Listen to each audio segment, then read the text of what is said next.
All right, hey, what's up, everyone? We are here with a special guest, VoiD, and Bam could not make it today, unfortunately, but we are still here. We're gonna bring out another episode of Coach's Corner. Today's topic, of course, is gonna be Sheik. VoiD, one of the best Sheiks in the previous iteration of Super Smash Brothers for the Wii U, and of course, this game. So we usually just start off with a TLDR of how the character really worked in the previous iteration of the game. So yeah, VoiD. I mean, did you have fun? I mean, VoiD was known for his combos in Smash 4. He did a bunch of like perfect pivot stuff, but the character was essentially like broken neutral. I think Ramses had a very good way of saying it. Imagine ultimate frame data, but it was in a slower game like Smash 4, and then Mm-hmm. you know what I mean. So she essentially just out frame dated you, out neutraled you, and then 50-50 you with throws. Right? That was like the TLDR generally. Yeah. Smash 4 Sheik was fun. Um, Smash 4 wasn't fun, but Smash 4 Sheik was fun. Yeah, You Smash know, 4 was a. you got to control the game in an uncontrollable atmosphere, and I feel like that was kind of the benefit playing Sheik, kind of Mhm. like Diddy.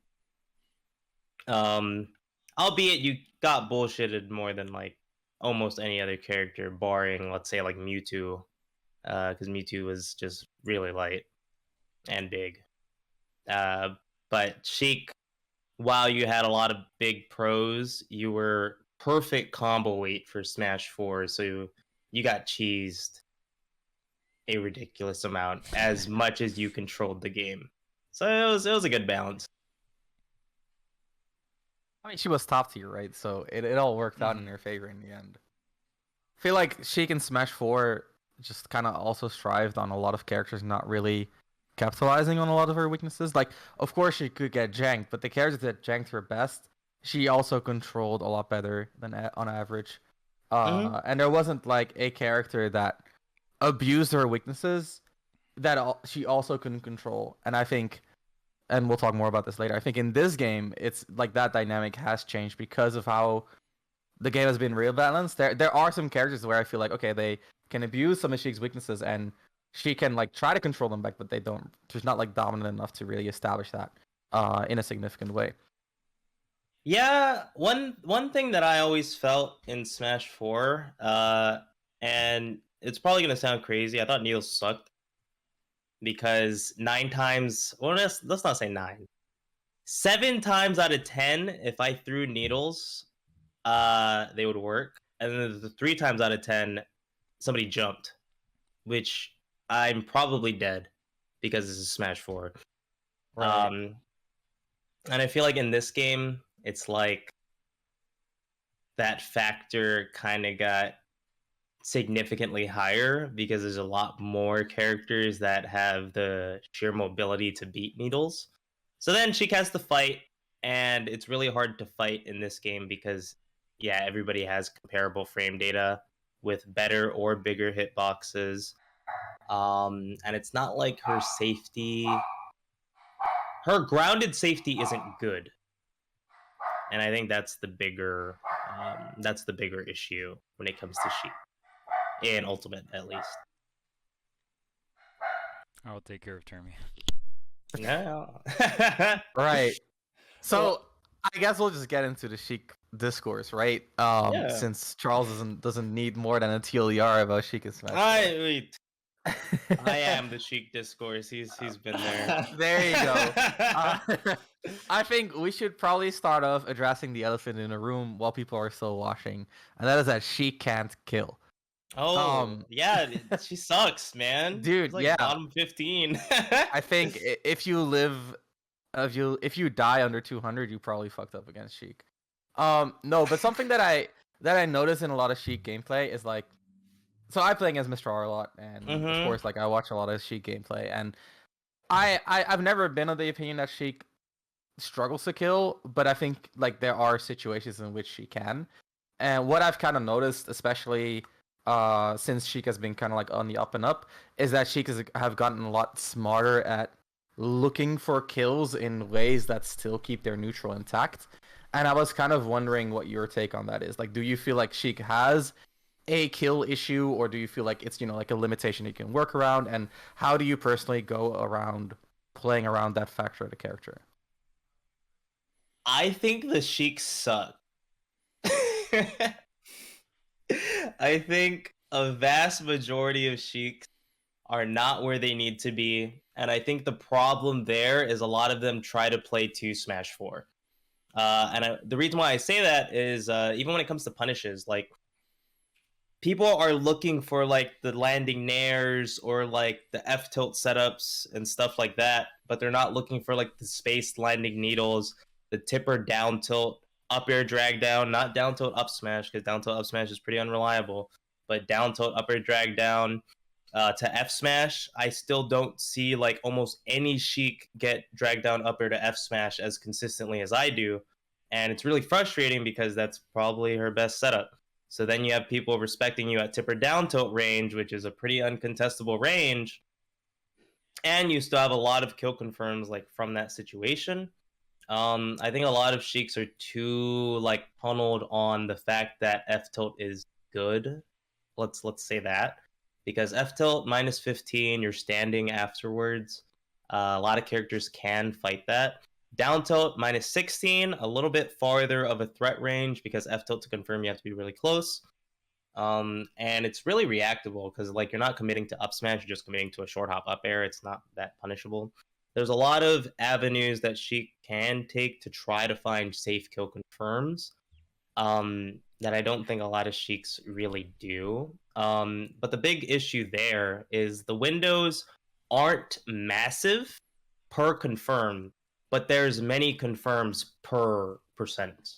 So you have to like flip the switch over and over and over again. Like if somebody's at 80, you have to go for these confirms. You fucked up the one confirm, next. Like you can't tunnel on the same confirms, and I feel like a lot of Sheiks do that. So it's a lot of like knowledge on what new gen Sheik can do. Like for example, do you guys know Nair to down smash? Have you ever seen that? Ever heard of that? Like weak hit nair Weak dash Nair, up run up smash? down smash. Yeah, yeah. Have you heard of weak Nair, run up F smash? No. Have you heard of weak Nair, run up smash? That was a late Smash 4 confirm. People don't do it in this game. It's still a thing. What about weak Nair needles? What about just landing needles? There's a lot of stuff. There's confirms at every percent for like just random things. And I feel like a lot of Sheiks just don't. I don't know. They don't like think on their toes, and it's hard. Don't get me wrong. But I do think a lot of Sheiks need to step up. I guess what sounds really difficult to me is kind of like the balance between like a quote unquote solid neutral, but also to some degree looking for these situations. Because if you're not actively creating these situations, you're not going to find them. But actively creating these situations is also like more of a risk than playing like her normal neutral. And especially if I look at, for example, like Japan, or and you might disagree, but what I can notice in their Sheiks personally is that they often are happy to play like a solid, like quote unquote normal Sheik neutral, and then in advantage is kind of like where they try to set up those kill situations. But like there's a lot of setups that you don't really find in advantage because usually your opponent is somewhere in the air, except for like when they're getting less trapped, and then you have to rely on like a relatively small set of kill confirms. That's something that I really like. For example, when I see Mr. R play Sheik, is that like he is willing to just like commit to a kill setup in neutral that could basically win in the game, because if Sheik has that lead, she becomes super hard to hit, right? And I think that balance, like if you want to talk about thinking on your toes, that sounds like the hardest part to hit. And in that sense, I guess my question to you is, how do you find that balance? Is that like a per matchup thing? Is that like more of a player read thing? Is that more of like a momentum thing? How do you decide what the optimal approach is for you? I think it's momentum. And the reason why I say this is I think one of Sheik's biggest attributes is her mid range. Not because of like needles and like safe fair and stuff, but the fact that she has like dash up down tilt, short hop run up needles, burst option nair, like short hop rising nair. The options that Sheik has at mid range to set up a situation that's favorable for her are really good, but really risky. So you want people to have to respect those options. I think having a good neutral of course, is like really good. But if somebody's not respecting a random dash attack in neutral, then it makes having the good neutral a lot harder. Right. So personally, I'm willing to lose neutral in really dumb ways in order to command that respect that will lead to, like, if somebody's respecting me in neutral, then I can just walk up and try to do down tilts. Like, you can space a lot easier if somebody's respecting me.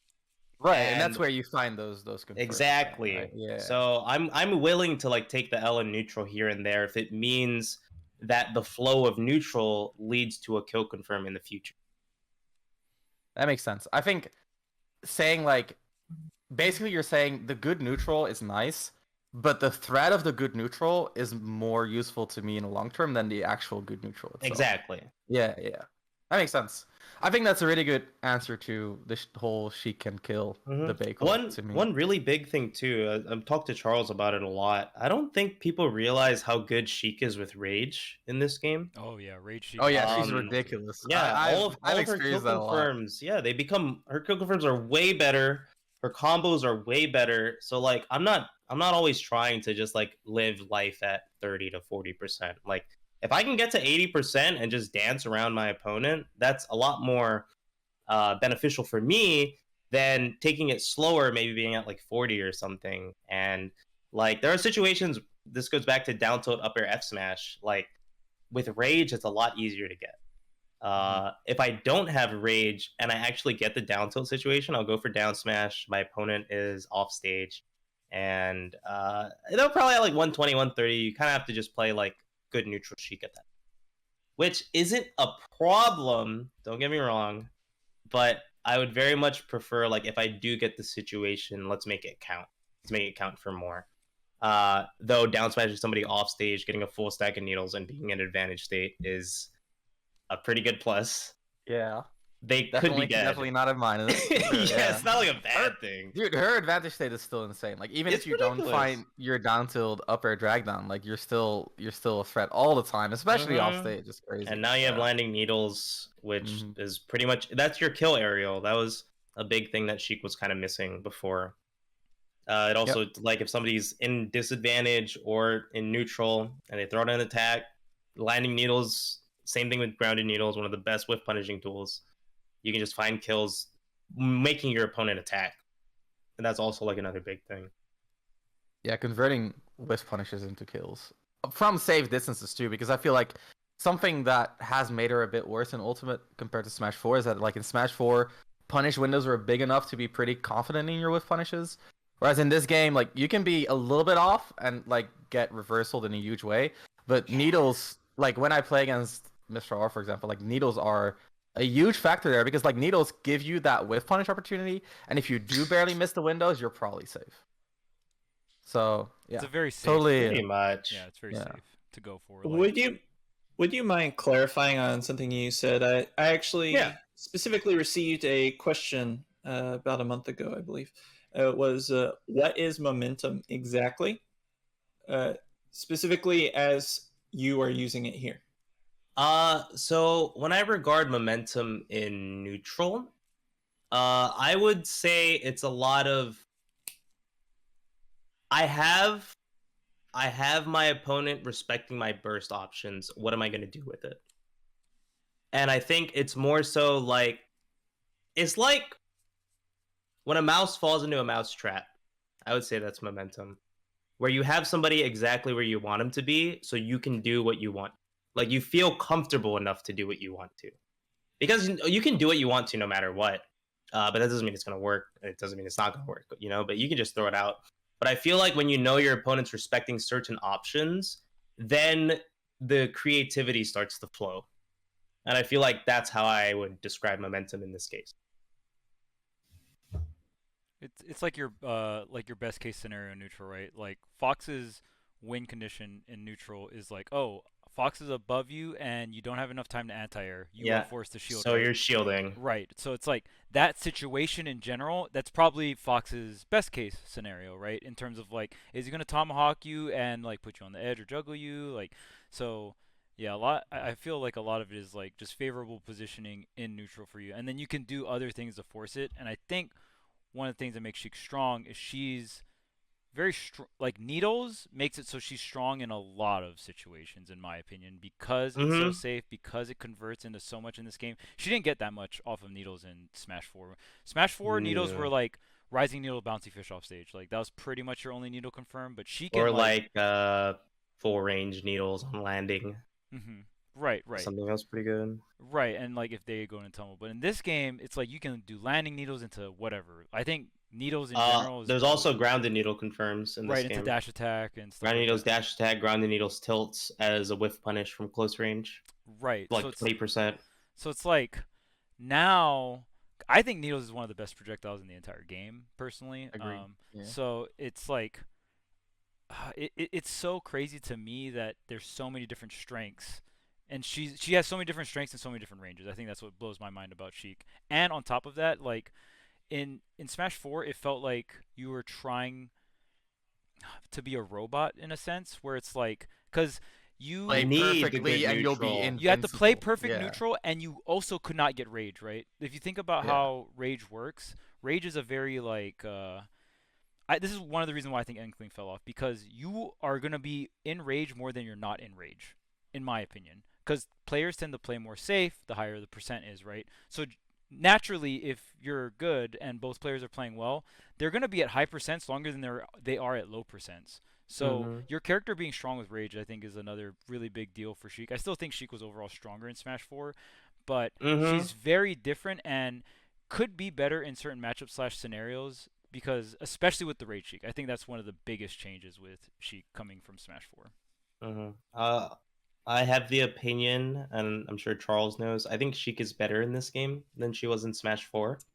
But I think the relative skill or like power level of Smash 4 was lower than Ultimate.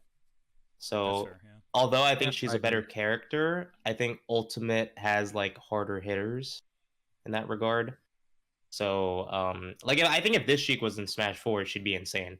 I think if Yeah. Smash 4 Sheik end of game Smash 4 Sheik was in this game, she wouldn't be as successful. Um but I think, it's just that's how the two games were. You're fighting the game. I feel like Sheik was fighting Smash 4 rather than like the actual roster. Oh, absolutely, And yeah. then in The this heck- game, you're not fighting the game so much in Smash Ultimate. In this uh-huh. game, you're fighting more so like the characters, if that Yeah. makes sense. Random note before I forget it. One of the biggest developments in Smash 4 Sheik was the randomest thing. The fact that up throw was a 50-50 on certain characters Hmm. was literally a gigantic meta development because it worked on Bayo, worked on Mewtwo. Donkey Kong, worked on Mewtwo, worked on Lucario, worked on Shotos. Like, the fact that she ended up getting a new grab 50-50 made it such that you could play that like perfect neutral Sheik a lot more as the meta did develop, since she lost her down throw. But even then, like up throw was like really good. I think a huge part of it was also like latch trapping in Smash 4. Like Sheik latch Mhm. trapping in Smash 4 was fucking insane. I mean everyone's was, right? But Sheik's, especially because of her offstage presence. Mhm. And especially in this game, because I feel like relatively recently we've been exploring offstage pressure more.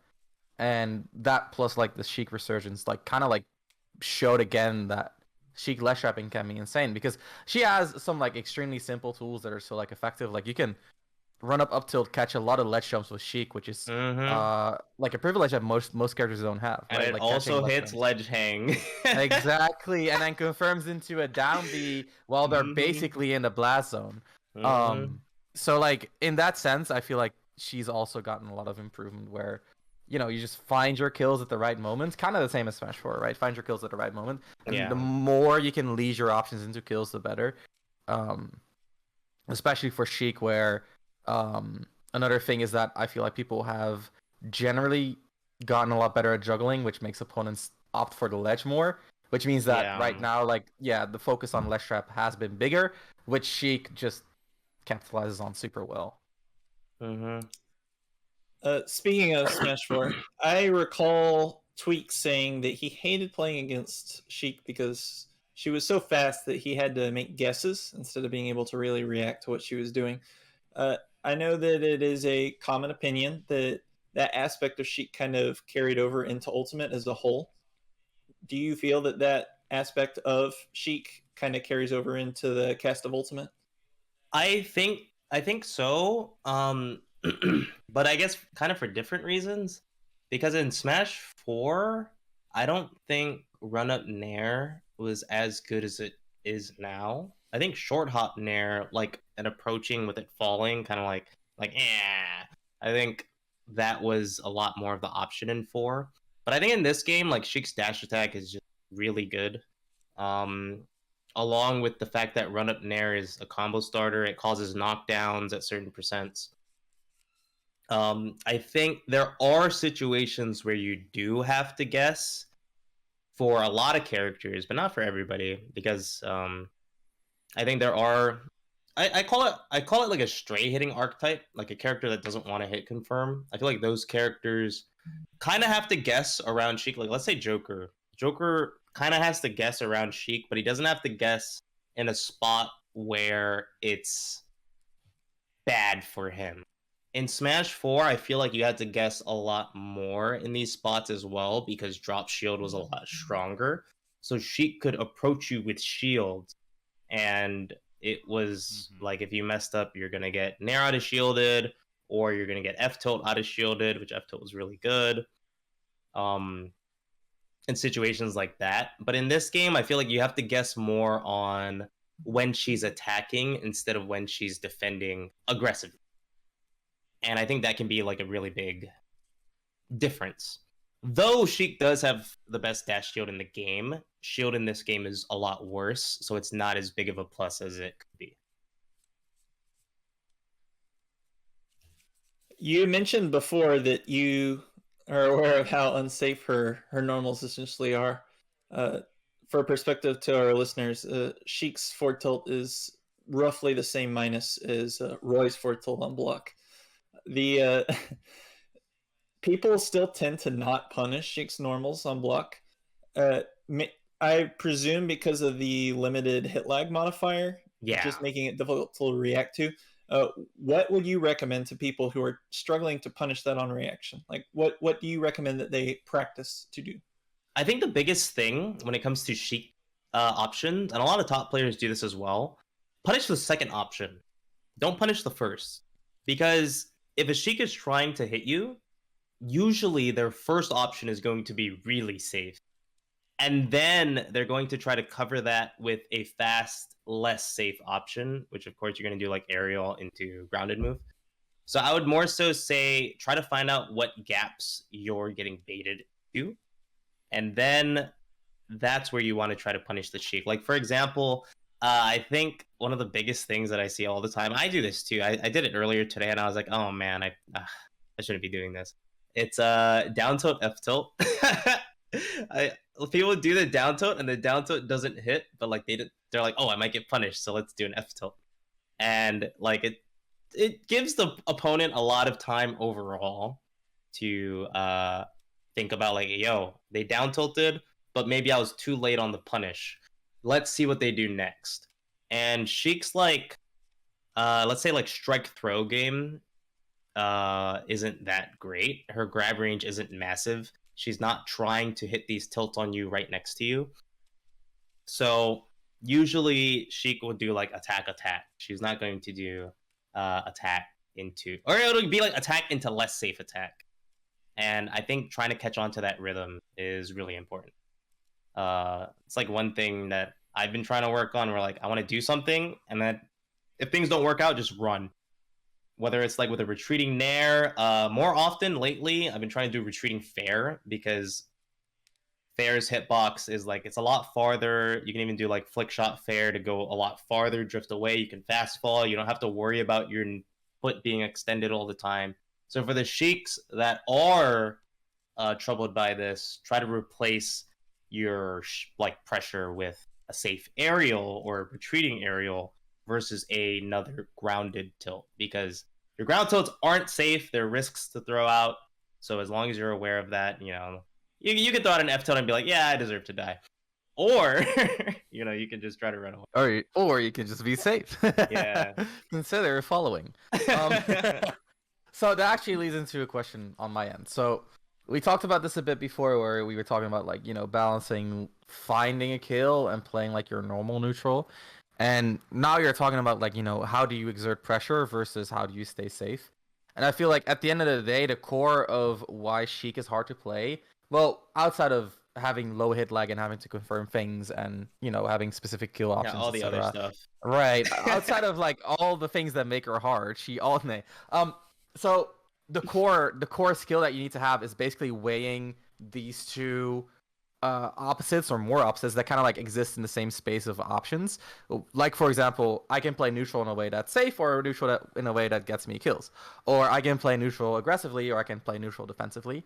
And I was just kind of like curious, like how do you experience that in terms of playing Sheik, and what do you think some of the hardest of those factors are to balance, if that makes sense, right? So like one of the things are like, would you play neutral more defensively or more aggressively?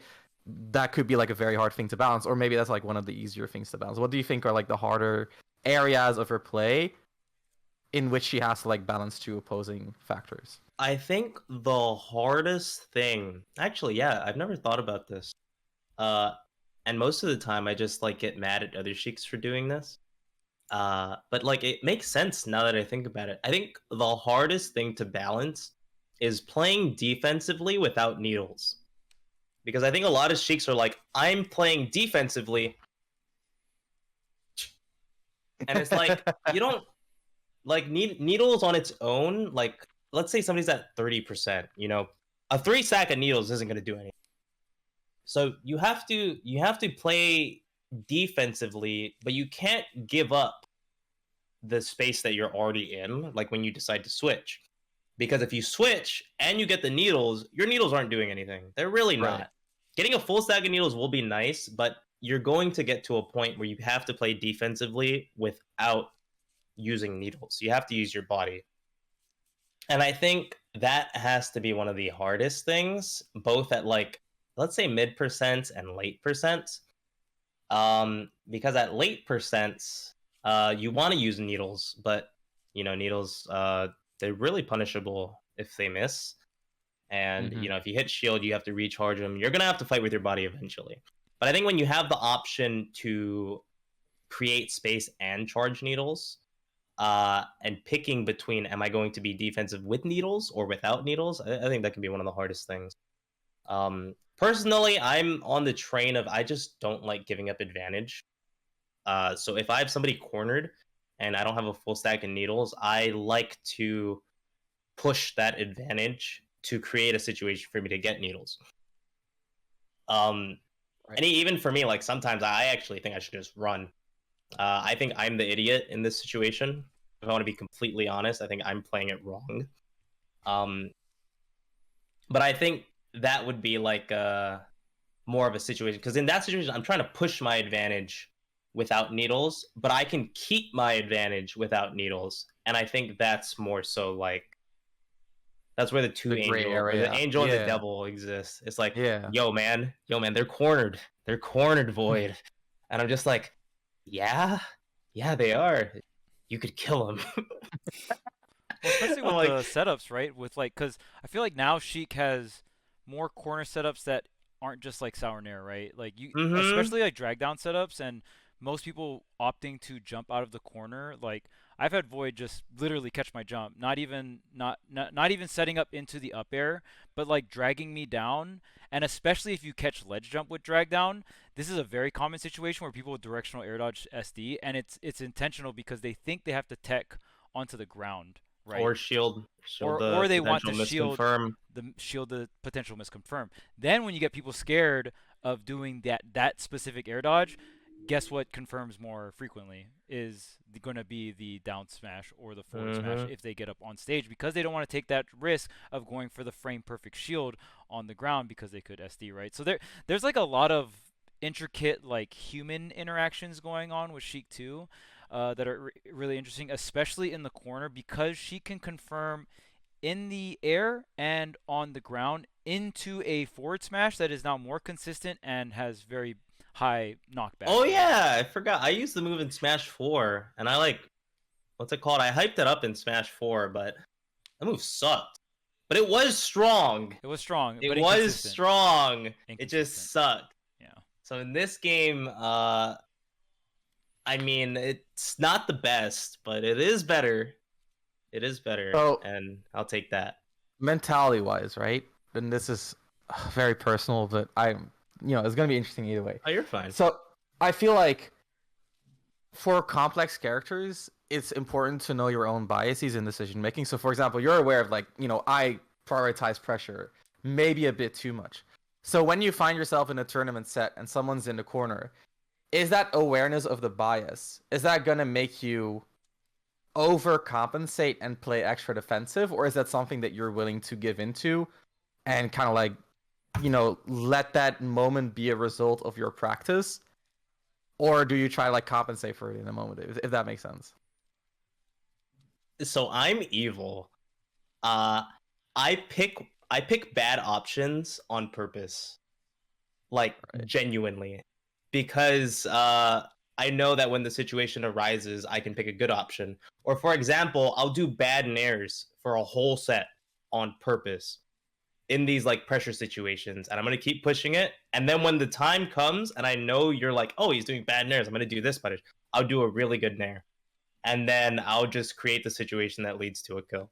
So when it comes to my own biases, I make it painfully obvious to my opponent about my biases.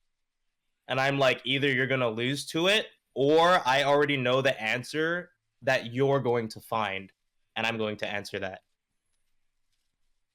That's fair. I think that's smart, because It's if you really dumb and smart Well, at the same time. it's dumb, but at the same time, I feel like just again mentally, it sounds way more exhausting to constantly have to counter steer your biases rather than just saying I'm gonna rely on this shit until you show me that I don't have to.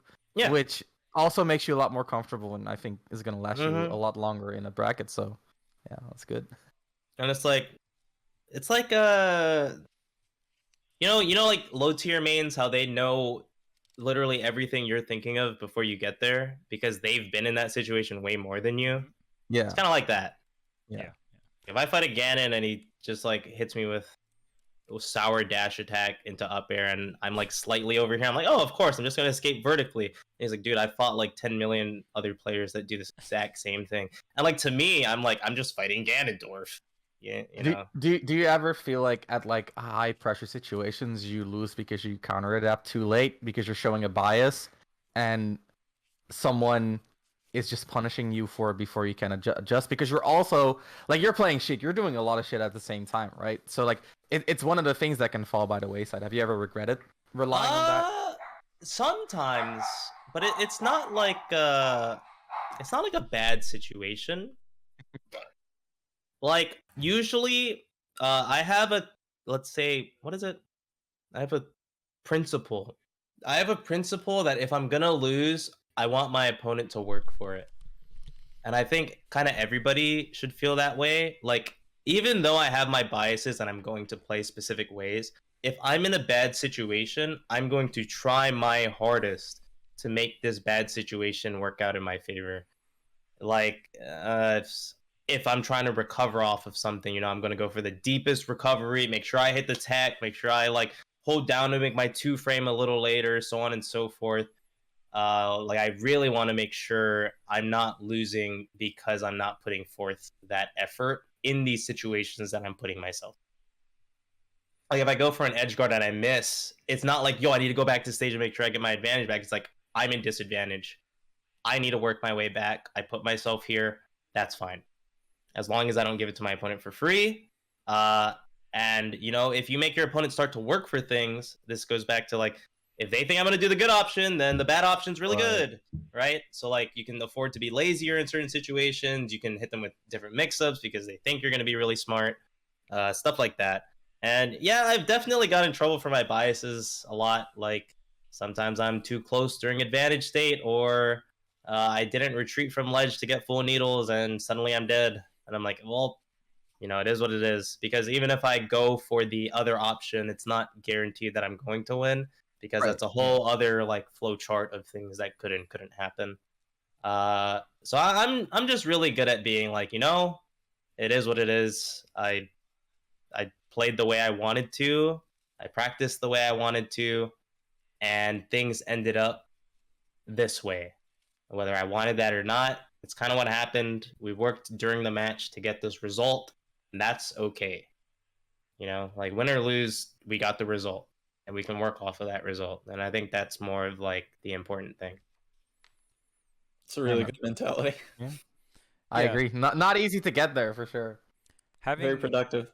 Having a direction is really important, whether it be like right or wrong. I remember back in Smash 4 when I was coaching a lot of VoiD, one issue that he had was Como was a very hard player for him to beat, and I told him what the on paper answer was, and he just didn't want to do it. I was like, you have to time him out. I told him no. And then I was like, I'm not VoiD going like, to do that. I will not. Do I that. would rather lose. And I told him the alternative. I was like, so you're gonna edge guard Sonic, and he was like, I'm going to edge guard Sonic.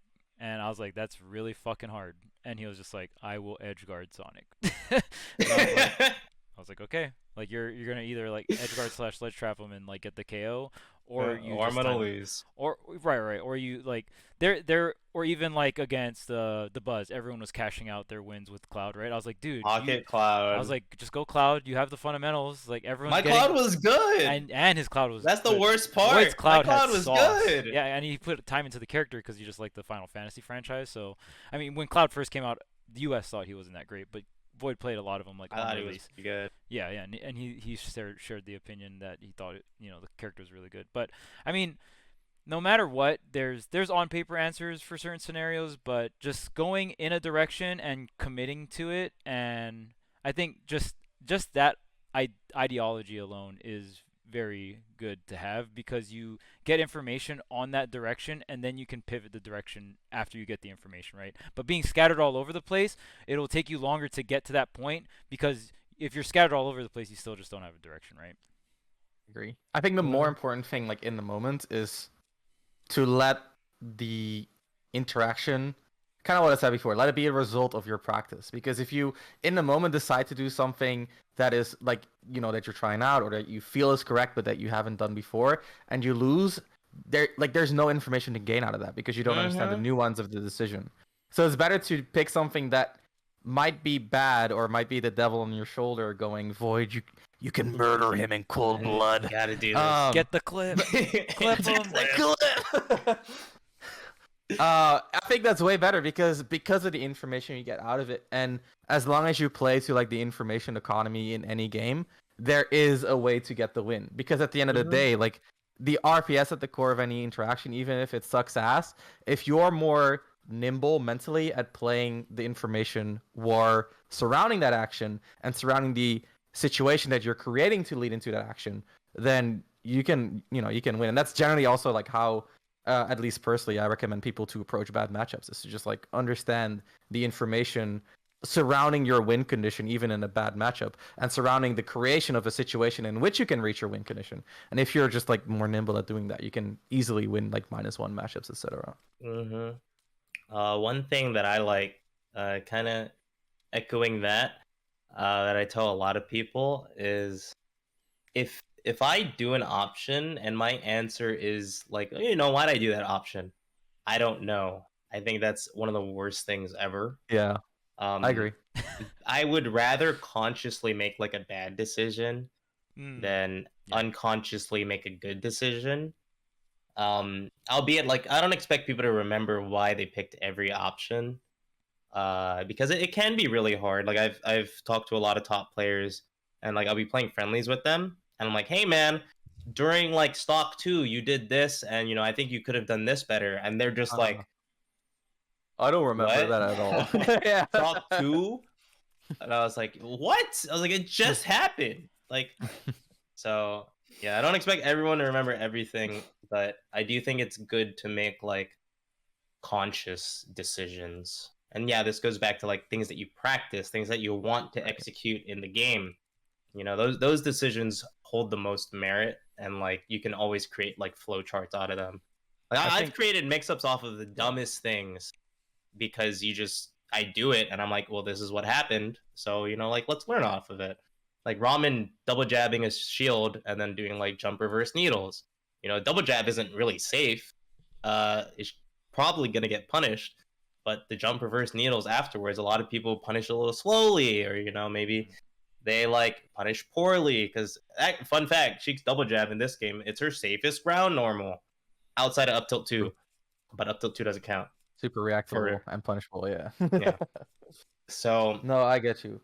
I feel like the sweet spot at the end of the day is that you get to a point where you make your decisions subconsciously, because you cannot like make a deliberate decision in every moment of the match, but you have a deliberate reasoning for why you're choosing that option, right? So yeah, not knowing every single decision you make, you sure, but knowing the strategy behind why you make the decision is extremely important to improving. Anyway, I've been ranting for too long. I know Tony's been dying to ask you more questions. No, this is an interesting conversation. I actually was just talking with someone last night where I was explaining to them that someone they've been losing to is someone who's going to lose to a very specific rotation of setups.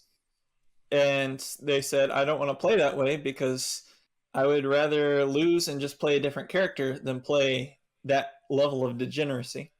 And so what I told them was, well, you can either accept that you're going to keep losing, or we can try and find a more difficult way of securing the win condition. So it sounds like that's essentially what you went for with Como. So I believe this is very interesting because the more traditional philosophy on the subject is that you should always do what is going to get you the W. And that's what it means to play to win. What is your perspective on using that within the improvement process? Like when you're looking at it strategically, how am I going to respond to this?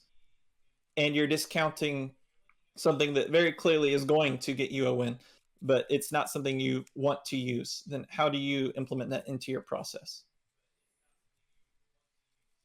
Say that one more time. So when you want to beat someone, but you don't want to do what you know is going to win, how do you continue looking for other possible answers in that process? I feel like it's tough. I feel like it's really hard because it's like ignoring the writing on the wall. Yeah. It's like literally the answer's right there. It's right there. And there's always it's ego at the end of the day, right? I feel like it's like I don't want to do that. I don't believe in winning that way. And I think that goes back to like I feel like a lot of people have different perspectives on what it means to be good. On what it means to be honest. Stuff like that. So I feel like that kind of thing can differ from person to person.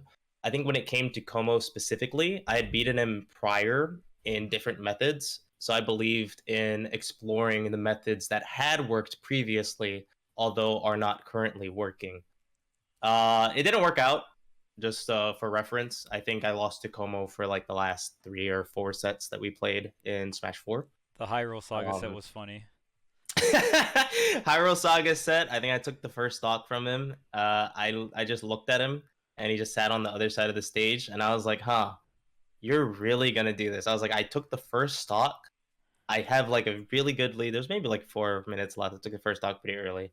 And I just looked at him and I was like, you're really gonna do this? Sheik stood still and did nothing. Yeah, and then Sonic stood still and did nothing. And then he stood still. And then I was like, all right, this is the battle that I'm fighting. And then I started running at him for the rest of the set, and I lost. So, I internally believe that there was another way to do it. And I did not believe that I was good enough to do the other way. Or not that I didn't believe. I did not end up being good enough to do the other way. But it's more so for me, I guess I figured I would rather work harder to do something that makes sense to me than work less for something that I don't want to believe in.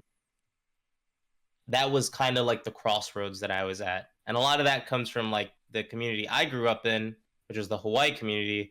We just ran at each other all the time. And all we wanted to do was make combo video clips in every game, in every tournament set, no matter what. So it took a lot of like growing for me to even start camping people in the first place. So it was even harder for me to accept that I have to time somebody out in order to beat them. So yeah, I just figured I was like, I know my strengths are really strong in another aspect, and I want to push those strengths even further. Even if it's a little harder, You can talk a about lot the buzz. harder. That one ends a little bit better. The buzz is Yeah, actually like the a little buzz. opposite of Como because you never took a set off the buzz, right? I never took a set off the But so you buzz. didn't have something to like, oh, I did this before, I'll just do that again. Yeah, I had nothing that worked. But the cloud was right there and you could have sold out, right? But True. but Everybody was beating him with Cloud, dude. exactly, right? And like even obviously I suggested that you did it, you said no. And then uh it's like I think it's okay to say, oh, that's the on paper answer. I'm gonna do this as long as you understand the situation. Like usually the on paper answer might be more of like a short term thing, right? Like, oh, use cloud. Like back air Luma, it's a wrap, whatever, right? But now it's like I think VoiD doubled down on his strength in a sense where it's like, okay, I'm a very pressure orientated player. The buzz is very good at alleviating pressure. My pressure game has to be so it has to be able to compete with his ability to mitigate pressure. So it's like that was essentially the entire grind throughout Smash 4. That's like all of VoiD Mm-hmm. Smash, like the entire his entire Smash 4 career was trying to do that one aspect, but at least he understood the path. Like there's two paths. I feel like there's people like I'm not going to sell out and it's like, "Well, what are you going to do?" And they're like, fuck, I don't know." I'll It's That's like figure true, it yeah. out. yeah, well, again, direction, right? As Yeah. long as there's a direction, it doesn't necessarily have to be a I had right an direction. idea. Yeah, against Right. Como, I had the idea. It just didn't work. And against the Buzz, I had the idea. It just didn't work. I tried Mewtwo against once. And I think it was 3-1 both sets. I think I shield broke him and I died to Luma or something. It was really sad. Sounds like Smash 4 Rosalina. Yeah. Yeah. So with the Buzz, I did try the secondary route. And then I did see like the writing on the wall, but I don't know why I like wanted to, because it wasn't like the answer was time him out, which was against like my core values as a player. Pocket clouding him might have been against your core Yeah. value. Pocket cloud clouding would have was a been very, good, but know. I only had one ever PGR game with a secondary in Smash 4. So I don't think I had my secondaries. Like I didn't have the secondary skill where I wanted it to be, so I didn't want to go the secondary route. And I had Rosa practice. We had Fallen in SoCal. So I knew what I needed to do to defeat Rosa. I just needed to defeat the Buzz, which was really hard. And a big part of it, I think, was like, what happened? He took me to Lilat in Smash 4. I had a lead on him at Smash and Splash. I decided I was going to go for more risky gameplay. So more on the smashes. aggressive Sheik instead of the defensive Sheik. And with that, it was kill Luma. If Luma's alive, play perfect neutral. If Luma's not alive, like kill him. Like just kill him. And it worked out really well. Yeah, and then he took me to Lilat, and that stage sucks. So I sat on the edge of the stage and crouched because I hate Lilat so much, and I just wish other people realized it. So I sat on the edge of the stage and crouched for the whole game. And then he would have to overcommit into the corner. I would kill Luma for overcommitting into the corner. And then yeah, just I You were willing finally to do found it the sets. to spite Lilat, but not Yeah. to beat Como. No, yeah, Lilat and Fuck Battlefield. Lilat. Because I Dude, the thought Lilat Battlefield hate, was holy really shit. toxic. Because shield dropping exists, so I figured I could go from one side of the stage to the other over and over and over again. And if somebody tried to commit to my shield, I could shield drop fair and air and get a full confirm, and then I could just do it again.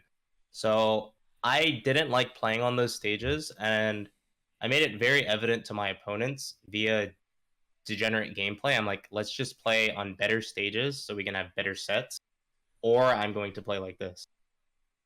And eventually the point got across. People stopped taking me to Lilat and Battlefield. And then I just lost sets on other stages. Yeah, it was cool. But yeah, I was down to because I feel like I feel like there's a big difference between like the rule sets and the character choices.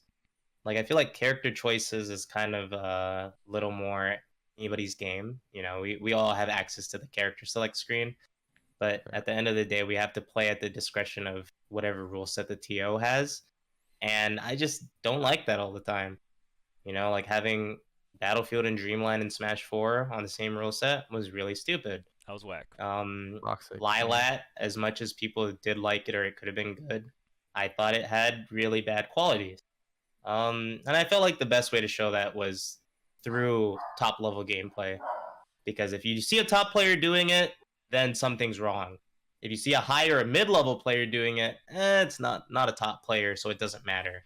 I kind of feel like that's how the culture is. Yeah. So yeah, I felt like I could make a statement about that. And everybody knew Como camped. I didn't have to make a statement about that. Like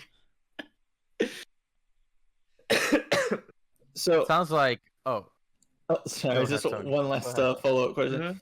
So, from the lessons that you learned from those experiences, how are you going to apply that to when that situation crops up in a future game? Because I assume you will be competing again at some point in your life. So. Yeah. I think a big thing that like I've learned in general is it's hard, but sometimes it's best to accept and find an answer than to not accept and fight. And the funny thing is, I've been telling Charles about this. I've been playing Street Fighter for like the last 2 weeks, right? And I've just been Who do you complaining main? about a lot of things. I play Ibuki, of and course. a lot of the times it's because the difference here when it comes to Smash, I feel like I'm very knowledgeable, I'm very skilled, and I have a general idea of what I think things should be. In Street Fighter, I have no idea what's going on.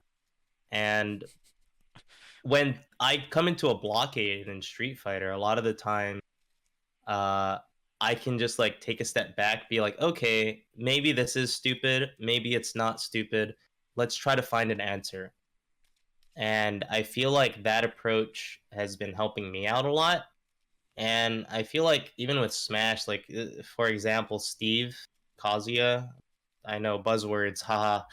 I find a lot of trouble like mentally when it comes to fighting those characters because I'm like, these things are really dumb. I don't like this. But you know, like I think I've been telling Charles, maybe not Charles, maybe my stream. Like the more I fight Steve, not so much Kazuya. Kazuya's annoying. The more I fight Steve, the more I think I'm actually getting better at fighting Steve. As much as I don't like fighting Steve, and as much as he's really stupid, every time I fight Steve, I feel like I try to find answers to situations that previously I didn't like and I complained a lot about. And it's actually like a lot more fruitful and meritful than simply being like, I don't like this, this is dumb, dash attack. You know what I mean? Yeah. Yeah. So I think it's just when those types of situations do arise, I think it's nice to try to explore the option that you don't want. Because you can find answers there, you know? It's like learning from your opponents or like learning from your rivals.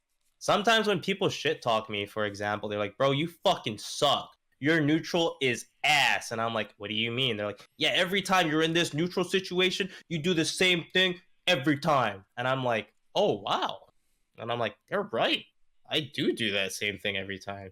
You know, it's like learning from something that feels like an enemy or like feels like it's something against you. You can learn from it. And I think that's one of the more important things. So it Fuck sounds like Kazuya. based on yeah, fuck Kazuya. So it sounds like based on a lot of the things we talked about today, a lot of like playing Smash to you is like self-expression, right? So you just talk about like Como. The reason you don't play that way is because that's not who you are, right? Like you want to express yourself in the gameplay. And I feel like that is pretty opposite to how most people think about top level players, and I think that's even factually like pretty opposite. Like if you compare that to like a tweak or a Spargo or a Leo or a DeBuzz, like when you look at them play, you can very clearly see that if they could become a robot that like executes on the optimal choices, they would. Whereas I feel like if I look at you, you're like, if I can become a mind reading goblin, then I would, right? It's true. How do you feel about that in terms of your improvement? Because it's like there's not a lot of players at your level that play in that style.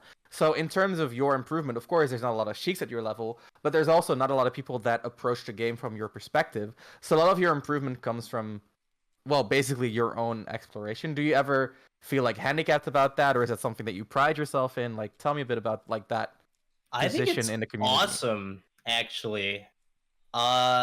So Charles kind of knows. I'm sure you guys don't know. I don't like practicing with good players. Oh, Yeah, I like being in an environment where I care about my opponent and I care about like I prefer to care about my opponent a lot, and top players are good at the game. They're not my friends. fair. So I like if a top player is my friend, even better. But I like that being said, like you are right. The way I get better, I call it very selfish because I get better based on like things in my head versus what's going on in the game. Like I want to find more ways to express myself or more ways to find a certain combo route or certain neutral mix up or spacing, so on and so forth. Like I have a lot of fun getting creative with the game that's Smash Brothers.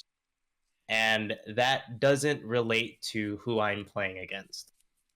And I think it's really cool. Like before Smash and Splash, my one major win, I just played sub games. Before Genesis 7, where I got second to Leo, I just played sub games. I'm not going out of my way to be like, I am an elite. I am one of the best players in the world. I'm super duper awesome at these neutral options. These good options are the only way to do it. I feel like I kind of understand sometimes you're ledge trapping and you just throw out a forward smash and it works. The way I like to phrase it, which I kind of say this more with League, I say it's like street gameplay where I'm not trying to be good, Yeah. but I can play dirty, I can play rough, and I can do what it takes to win when it does happen.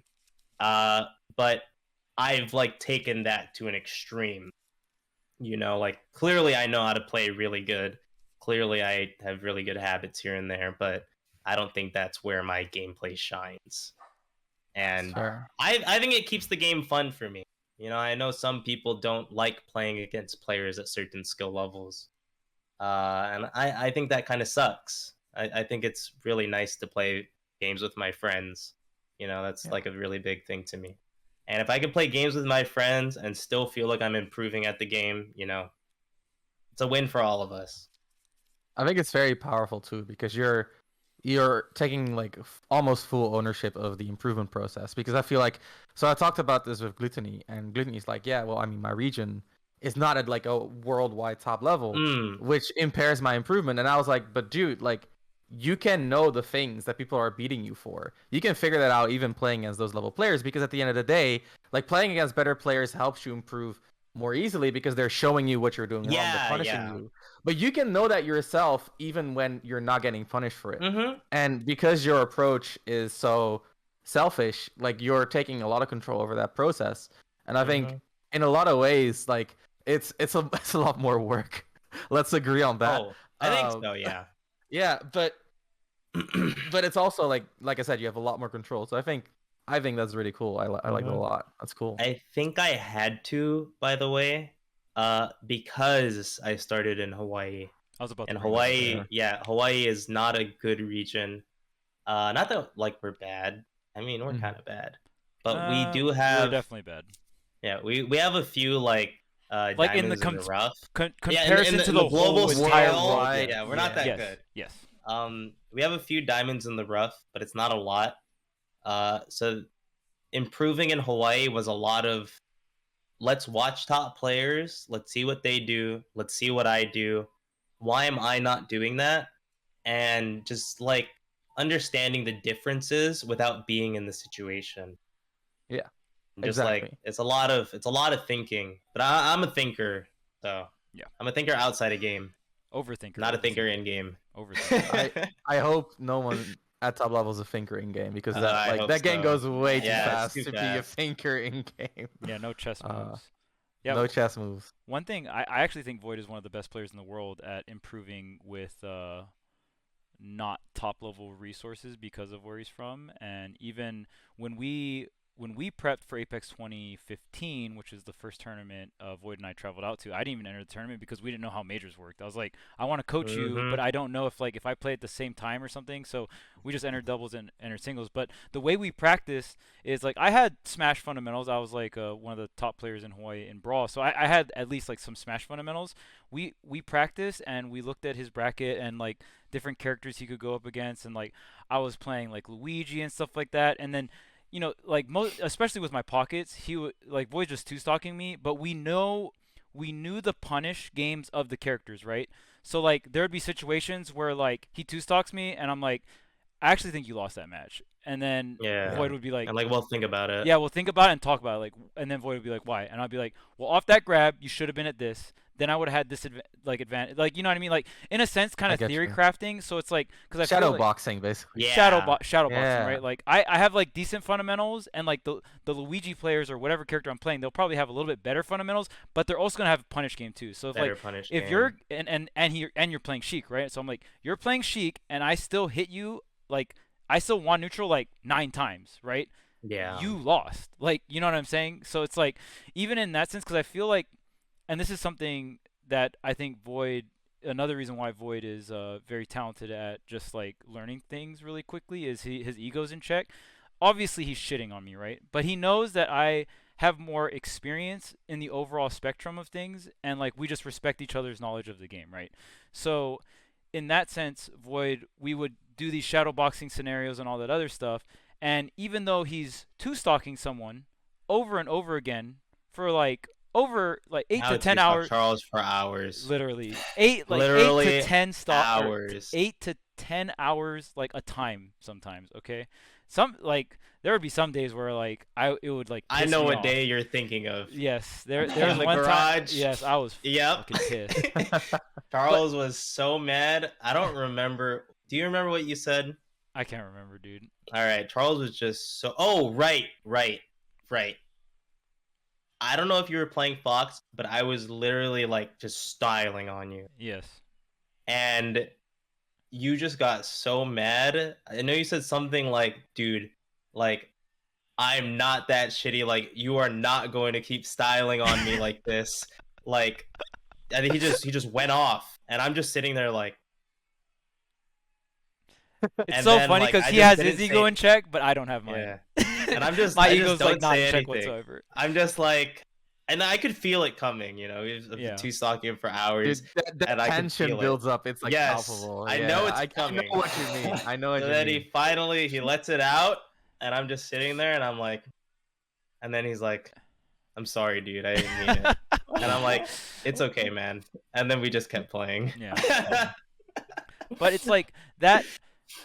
I feel like a lot of players coming up, they will look at the result of the friendly, right, and be like, okay, Mhm. I'm two stalking X person. I give them X amount of respect off of the result of the game, right? And I think that is where a lot of players can downward spiral into gaining something. And even VoiD said it earlier, right? Like learning something from someone that doesn't have the greatest results or something like that, but it's a different perspective.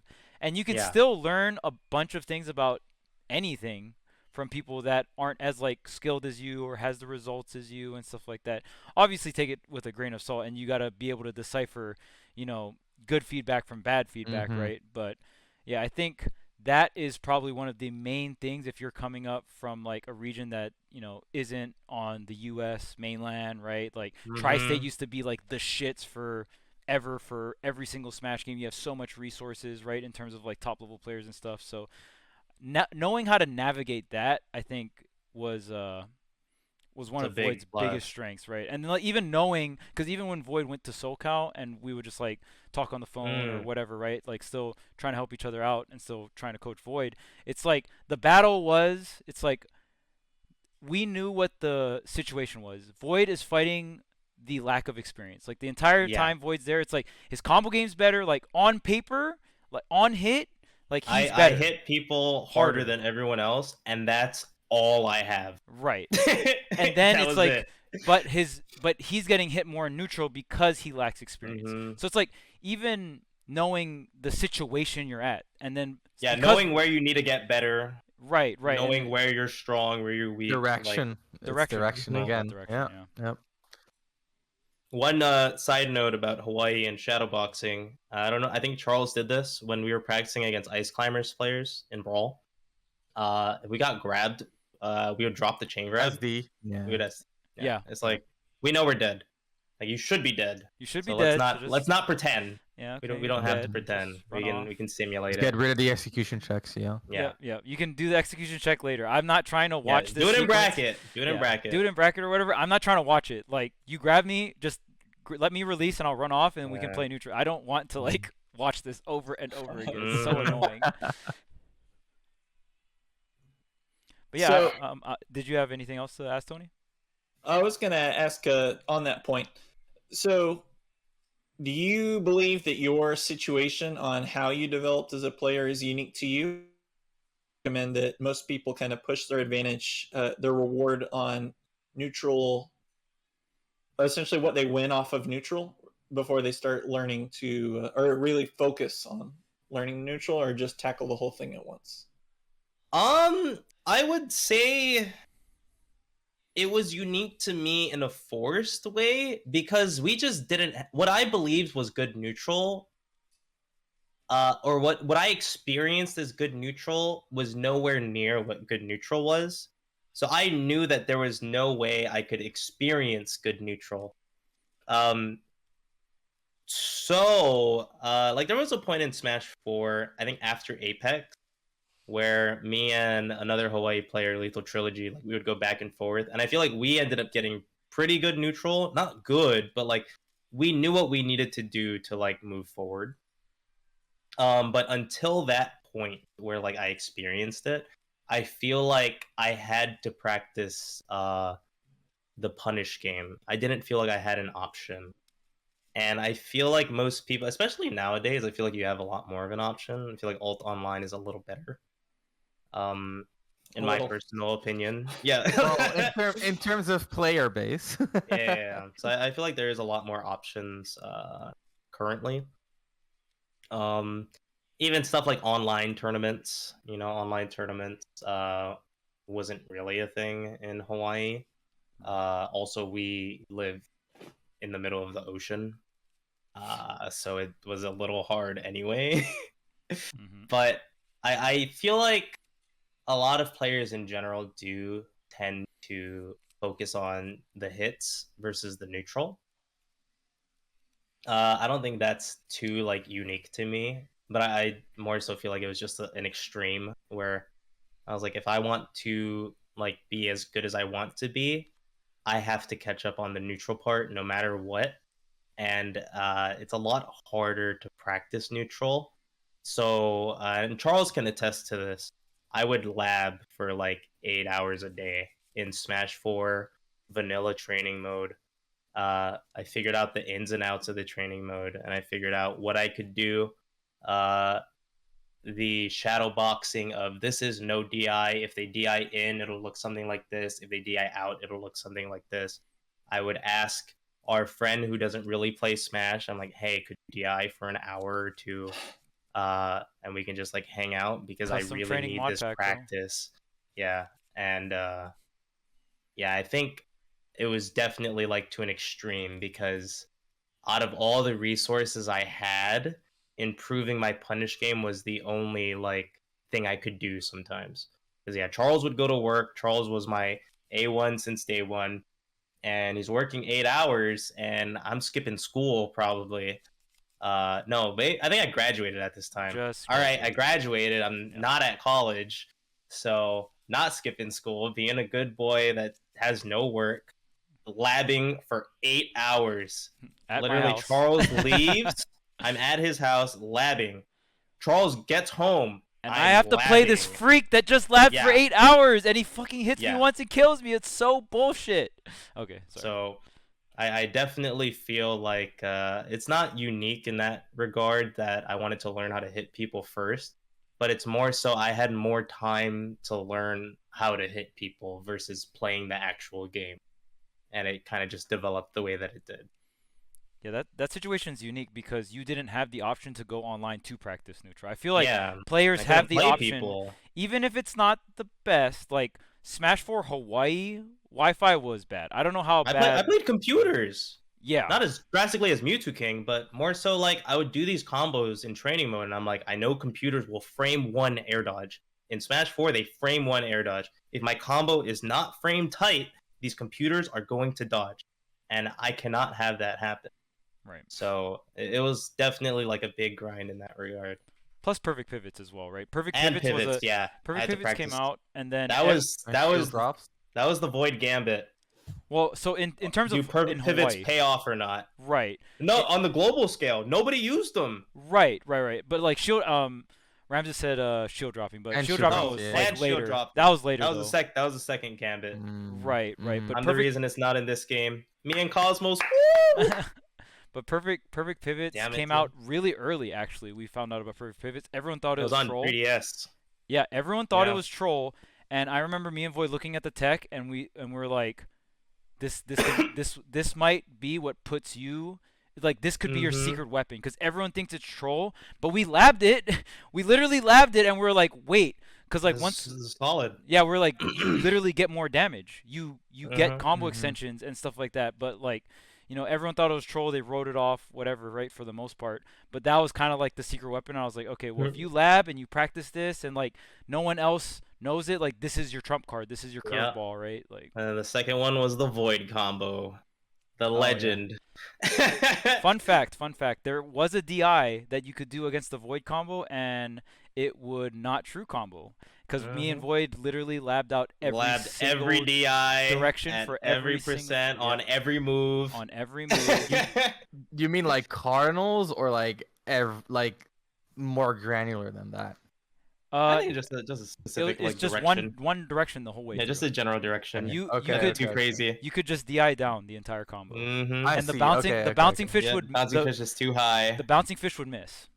So I thought it was be like, oh, if you DI at angle 270. Yeah, so no, that'd be what it was. That'd be Literally crazy. left, down, right, up, then SDI Slightly to the down of down left. Yeah, exactly. like the Like the that. crazy Meta That'd Knight be glide funny as fuck. in Brawl where you have to like do this fucking crazy bullshit. Bro. Turns into Tory a glide or fucking some Osu beat map. Yes. All right, well Alright, we're I- like getting towards the end, so I guess if you guys just have like one last question each or anything like that, I think that'll be good. I have a final question that I think is interesting. So Void, Okay. like a lot of what you talked about is like I want to express myself better, but a lot of what you talked about as well is like I want to catch up to these top players. I want to beat them. Like how was that for you? Because like on one hand you have like this motivation which is like entirely internal, like I want to just express myself, and on the other hand you had like this motivation of trying to beat them. What to you was like the main like what made you commit so hard to wanting to beat people instead of just focusing on like expressing yourself and having fun? If I want to be honest, and this is pretty personal, I felt like I had to. I felt like I had no other choice You because quite literally kinda didn't. my life at home was really bad. I was incredibly depressed to the point that I thought things weren't worth it, and I needed a way out. And the way out was flying to California with $28 to try to pursue this esports dream. And if that didn't work out, I would have had to go back home and go back to a life that I didn't deem worth living. So, as much as I did want to express myself, like I had many nights where I'm falling asleep and I'm like, I just want to be a top player. I just want things to work out, and that's like all I'm thinking of. So, yeah, to put it a little more blunt, I genuinely felt like I had to succeed and I had to become better than these players because, it would save my life. Fighting for his life out here, bro. Wow. Yeah, Well, pretty nuts, right? Yeah, that's heavy, man. Yeah. But I'm happy. Like I'm genuinely happy it worked out for you. Yeah, super sick. It's been For like good, yeah, been 7 years since. It's been nice. yeah. It's been It's nice. been good. And Yeah, the journey like is always fun. The journey is fun. mm-hmm. Yeah, I've had fun across the whole way. I've met a lot of cool people. I've had a lot of good memories. I've had people shit talk my good memories. You know, it's great. That's I life. don't know. I wouldn't have it That's any other Texas, way if I people want to be shit talking honest. your good memories. Yeah, like it was rough at first. It's not like I don't go to a tournament being like I'm better than these guys. I think these guys suck or like so on and so forth. Like I go to a tournament and I'm like this game's fun as fuck. I just Play want some to play, Smash. dude. I want to play. Yeah. I always tell people like I just like playing games. I think games are really fun. I just happen to be really good at them. Like I'm not trying to do this for like any other reason besides I just think games are incredibly fun. Like I think it's the most fun in the world. So that to Intrinsic me trumps motivation. like anything. Yeah. Yeah. Cool. So I had little bit longer final question and then just a soundbite to leave us off on. My main question was you said that your neutral was good but not good. So my question is what exactly did you do to get from good to good I on think your neutral play? the biggest thing is because at the time I would argue like I hit people significantly harder than they hit me. Um so the problem there wasn't like finding the hit. The problem was what I sacrificed to find the hit. And I think that is the biggest thing. Like you can get the juicy combo starter, but how hard is it to get the juicy combo starter? And The that's what I weighing had to off learn. again. Yeah. Like if I'm always going for like landing fair, like literal landing fair, like literal landing strong nair, or run up shield, unshield F tilt, like what am I losing from doing that? And it wasn't my answer wasn't to stop doing those options. It was to do those options better or find ways to do those options better. Like, let's say I want to get an F tilt. Instead of doing run up shield and unshield, like what could I do? Maybe if somebody's shielding, let's do a landing fair, make them think they can punish it, and do an F tilt immediately after. As a way to get a close up F tilt, I mask myself with a pretty good landing option, stuff like that. Or maybe like I want to get landing sour nair. Maybe instead of just like immediately sour nairing, let's do an empty land into short hop and let's see what happens. You can react. And a lot of it comes from, at least in Smash, and I'd argue even into a lot of other situations, put yourself in situations where you're not the guesser. I think if you're playing neutral and you're guessing to get like certain situations, it's not always the best. But if you're playing a character like Sheik, one of the characters who are faster, you can put yourself in a lot of situations where you can be the reactor. And the thing that's difficult with that is it's hard to be the reactor. It's actually difficult. People would be like, "Oh, just react, forehead," but like it's not that easy. It's a lot of mental energy. Yeah. So Yeah. it was a lot of understanding what I'm giving up to play the neutral that I want to, how to take that a step back, but still do what I want, and how to get better at reacting. Like I don't think I have like very good reaction time, but I'm very good at understanding situations. So if I'm in a situation enough, I'm like I know how to get from point A to point E significantly better than majority of players in terms of like thought process. Like the mental stack. Oh, A happened. Okay, what move was that? How minus is it? I'm going to use this move. That's this frame. Use the move, right? I'm very good at getting from point A to point E. And I feel like understanding that process was a big part of getting good neutral. Or like really good neutral. Because, yeah, in SoCal, there's a lot of reactors, man. And I just couldn't keep up. I'm like, these guys are destroying me in neutral. What do I do? And it just slowly got into the point where I'm like, I'm also a reactor now. So it's a lot scarier for them to exist in neutral than simply being like, well, they're going to beat me in neutral and then I'm going to hit them once and then we're even. It's like, well, now I hit them once and they hit me once. I have a massive lead. That's kind of not fair. So that's kind of I think the process of what happened. Because yeah, there was a lot of time where I just would fight certain options or players. K9, for example, he just gets in his K9 mode where he's Oh, just man. reacting to everything, and I'm like, I cannot play the game.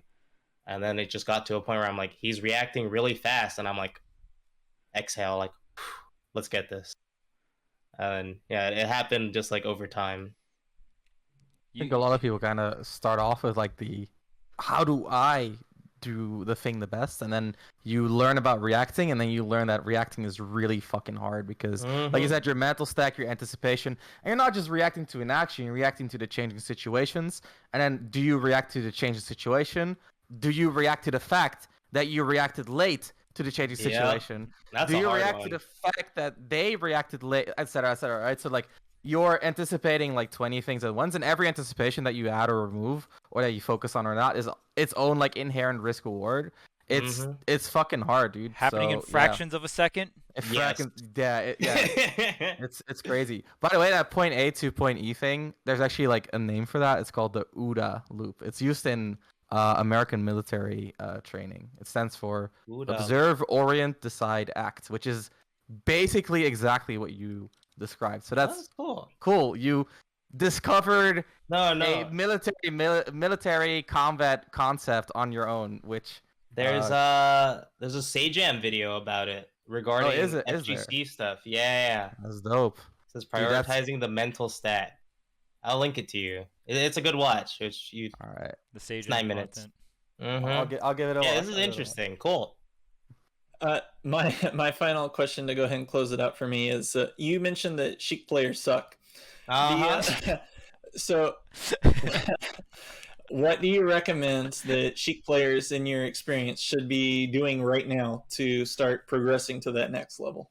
I have a thing called Simple Sheik, which is just fair bouncing fish, down throw back air forever, screw forward throw bouncing fish. It sucks. It is garbage.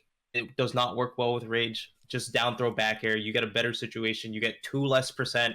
2. It's not that bad. The main things is like when it comes to dealing damage, just simplify it. A lot of Sheiks don't they don't end combos. They do combos. They don't have enders. Like if you end a combo with F tilt into a missed combo, it sucks. If you do like just a dash attack instead of an F tilt, like it's a lot better. So find out actual combos. Like this is why I tell everybody do F tilt up air. It's a true combo. It leads into back air. It's a combo off of F tilt at low percents. It's just a really good situation. Like you just want to have certain combos at certain situations, and that's it. Like you don't have to think that much further. Stop using F tilt to get kills. Use down tilt. And then run. I think a lot of Sheiks don't realize when they mess up. When their windows are gone, a lot of Sheiks try to force it. I see a lot of Japanese Sheiks do this as well, where they're really down tilt fishy, and I'm like, if they're at like 130 to 140 and you can only down tilt, you don't have to force it.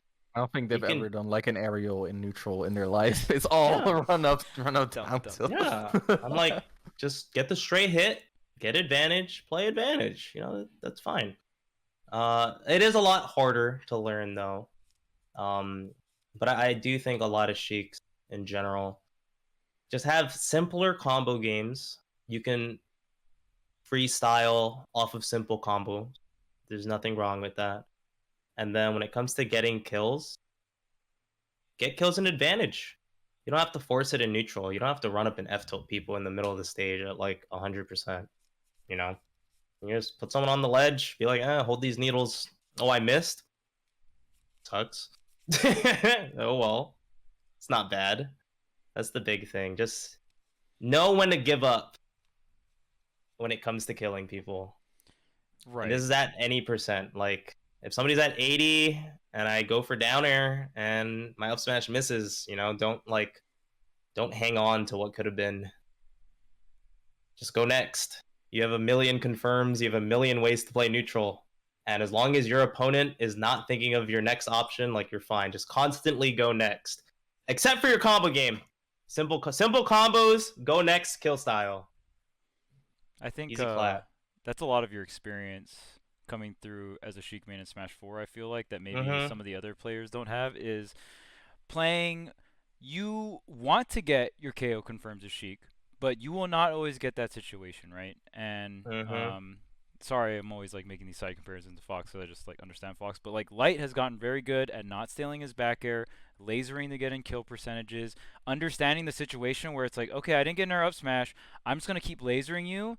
And even though you're at like 130, like every chip laser matters, and I haven't stealed my back air yet. So I'm Mhm. gonna get a grab because you over respect me with shield, and like now grab is a threat because I grab, I forward throw you. That's another 10 damage. You're at 140. If I back air you on the ledge trap or in the corner, that is the stock. So like really simplifying and understanding where and when you're supposed to get your stocks, right? Because even like when I'm playing VoiD and I get through like the KO, like the setup range, right? Like I'm at 130, 140, like cool, I'm in the clear, right? Or am I, right? It's like Grounded needles to back air. True grounding needle. combo. Exactly, right? Woo! Or even just like VoiD will start going for like there Sheik Up air drag downs. up air drag Dash downs, jab attack. jab. DI mix up. Right, jab jab down tilt, needles in the dash attack, or even what's really annoying against Sheik is you have a ton of rage and stuff, but when you get to a certain percentage range, needles start sending you into tumble. Yep. So You now don't play fair. yeah, now needles is even more broken because not only is it chip into neutral reset, it's like Yeah, advantage chip and a state. knockdown. Yes, Yep. it is advantage state. Like you either get knocked down or you press like or you double jump, right? Now Yep. you double jumped, you're in the air, you have no resources, you just like so knowing and understanding that and not playing like, oh, I'm Sheik and I have to get the kill. Like now, and Mhm. I mean, this is what makes characters like Sheik very, very hard. Is there's